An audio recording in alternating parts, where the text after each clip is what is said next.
अस्सलाम वालेकुम रहमतुल्लाहि वबरकातुहू।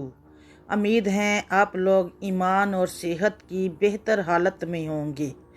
जो चैनल पर नए हैं चैनल को सब्सक्राइब और बेल आइकॉन को प्रेस कर दें, शुक्रिया।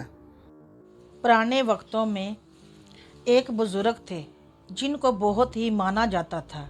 वो बुज़ुर्ग बनी इसराइल में आए थे। उनके पास 3 लोग आए जो कि बीमार होने के साथ बेरोज़गार भी थे। उन्होंने बुज़ुर्ग की खिदमत में हाज़िरी दी और अपना मुद्दा बयान किया। पहला बोला, मैं फलवैरी ज़्यादा इंसान हूँ और बर्स इतनी है कि लोग मुझे हकारत की निगाह से देखते हैं। अगर मस्जिद में जाऊँ तो लोग मेरे साथ नमाज तक नहीं पढ़ते। इसी वजह से कोई ज़रिया माश भी नहीं है। बुज़ुर्ग ने हाथ उठाए और दुआ की कि अल्लाह उसको बीमारी से निजात अता फरमाए और एक ऊँटनी दी। अल्लाह ने उस ऊँटनी में इतनी बरकत दी कि चंद ही सालों में सैकड़ों ऊँटनियाँ हो गई। दूसरे शख्स ने मुद्दा बयान किया कि मैं सर से गंजा हूँ, जिसकी वजह से लोग मुझे हकारत की निगाह से देखते हैं और रोज़गार भी नहीं है। बुज़ुर्ग ने दुआ दी कि अल्लाह तुम्हारी बीमारी दूर करे और एक गाय दी। अल्लाह ने उसकी बीमारी दूर की और बहुत खूबसूरत बाल दिए। चंद सालों में इस गाय में इतनी बरकत हो गई कि अल्लाह ने उसको सैकड़ों गाय अनायत फरमाई। तीसरा शख्स ने मुद्दा बयान किया कि वो आंधा है और रोज़गार भी नहीं है। बुज़ुर्ग ने उसके लिए भी दुआ की और एक बकरी दी। अल्लाह ने मेहरबानी की, उसकी आंखों का नूर वापस आ गया और उस बकरी में इतनी बरकत आई कि चंद सालों में सैकड़ों बकरियां हो गईं। कुछ सालों बाद वो बुज़ुर्ग पहले आदमी के पास आए और बोले कि मैं बेरोज़गार हूँ।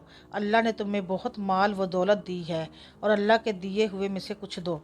वो बंदा गुस्से हुआ और बोला, मैंने मेहनत की है, मेरे बाप दादा ने मुझे जायदाद में हिस्सा दिया, तुम ये कैसी बातें कर रहे हो। बुज़ुर्ग बोला, अल्लाह के बंदे नाराज़ ना हो, तुम जैसे थे अल्लाह तुम्हें वैसे कर दे। और बाद में इस शख्स के चेहरे पर वही बर्स बन गई और सारे ऊँट एक एक करके मर गए। जहाँ था वहीं वो इसी जगह आ गया।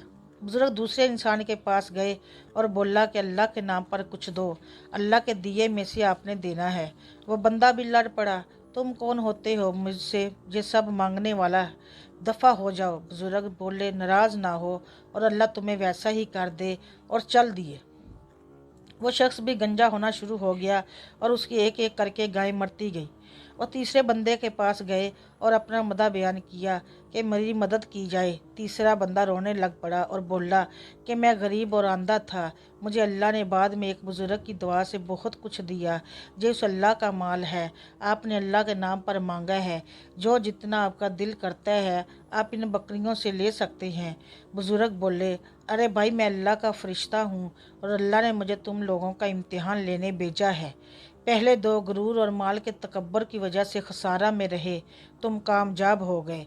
अल्लाह तुम्हें ये माल नसीब करे, और चल दिए। इंसान को चाहिए कि तकब्बुर न करे, अपनी पैदाइश को न भूले और अल्लाह के दिए हुए में से अल्लाह के रास्ते में खर्च करे।